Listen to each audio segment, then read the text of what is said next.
శ్రీ మాత్రే నమః. శ్రీ మాతారవిందాయ శరణం. The real awakener, the light of lights, words of sriaurobindo. Continuation to the last episode, opposites.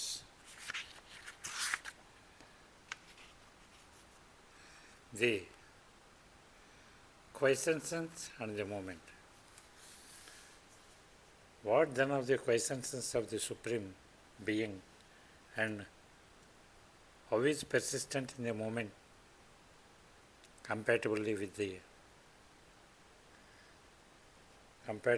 that quiescence, which is generally recognized as an essential condition of the supreme bliss. The quiescence and the moment are equally one Brahman, and the distinction drawn between them is only a phenomena of our consciousness. So, it is with the idea of space and time, the far and the near, the subjective and the objectives, internal and external, myself and others, one and many, Brahman, the real existence, is all those things to our consciousness, but in itself ineffably superior to all such practical distinctions. The moment is a phenomena of the quiescence. The quiescence itself may be conceived as a moment to rapid of the gods, that is to say, for our various functions of consciousness to follow in its real nature, but it is no formal, material, spatial, temporal moment, only a moment in consciousness.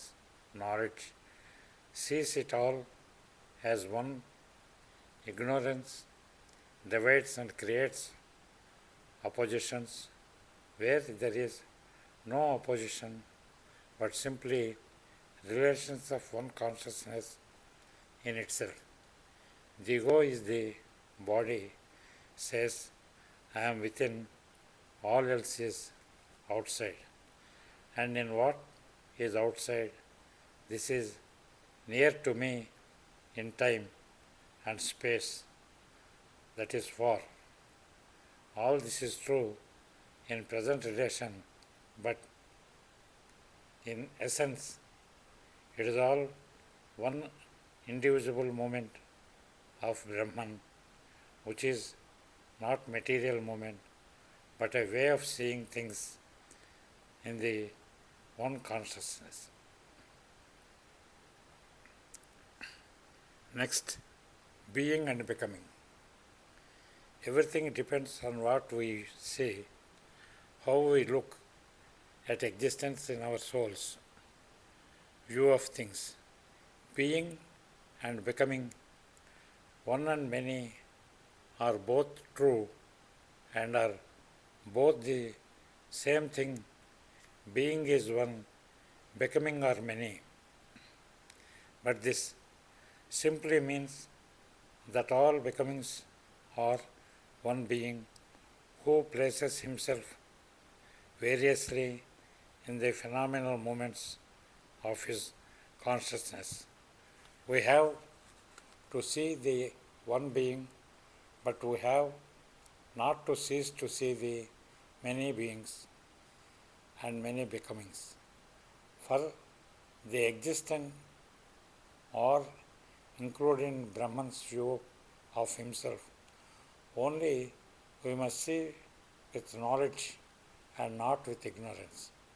We have to realize our true self as the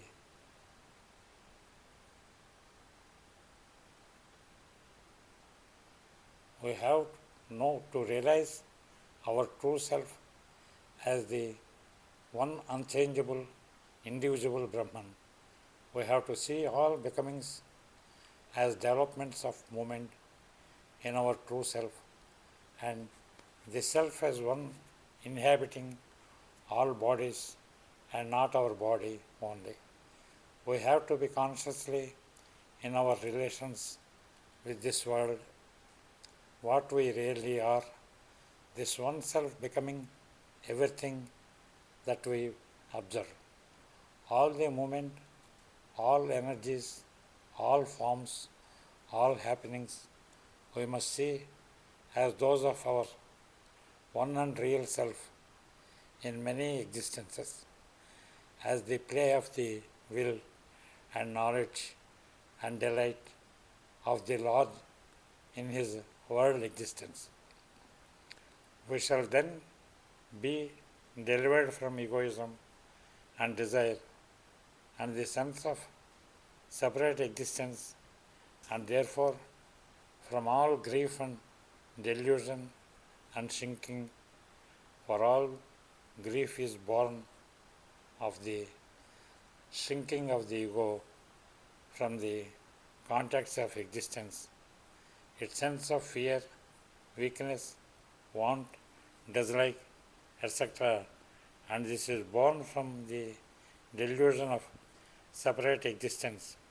The sense of being may separate ego, exposed to all these contacts of so much that is not myself.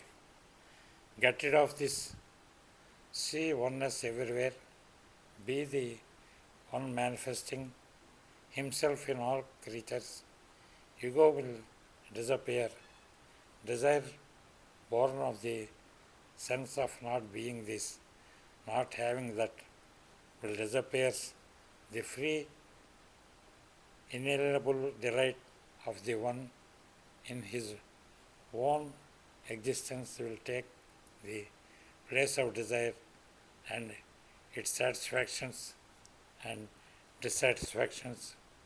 Immortality will be yours. Death born of division will be overcome. Swasti. Jai Ma, Jai Jai Ma.